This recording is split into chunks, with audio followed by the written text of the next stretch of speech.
Hi, my name is Stacey Ortiz and I'm a certified registered nurse anesthetist.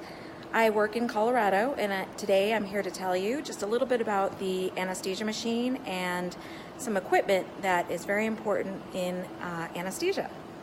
So, if you look here, I'll show you the anesthesia machine.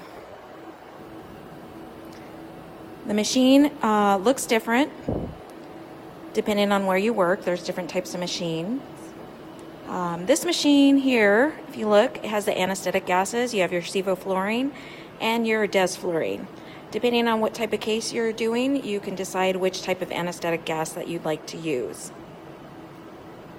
I have my equipment set up, ready for intubation here. I have my gastric tube. We're going to be doing a laparoscopic case this morning. It's a good idea to always put in a OG tube, orogastric tube, to prevent any sort of additional insufflation that's not needed or empty out the patient's stomach. I have my endotracheal tube. They come in different sizes.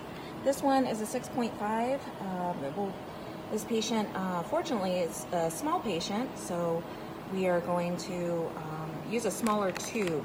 I think it's a good idea to use a smaller tube, especially in smaller patients, prevent the scratchy sore throat that's very common in anesthesia.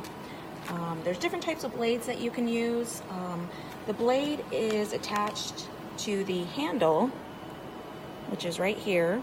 The handle, you always want to make sure that your blade is working correctly and that you do have a light.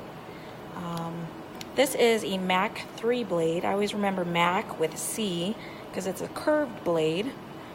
There's also the Miller blades that you can use. These are straight blades, and I always remember Miller blades, the L, it's straight. So there's Miller 2 and Miller 3. Miller 3 is longer, and then there's a Mac 3 and a Mac 4, and Mac 4 is longer.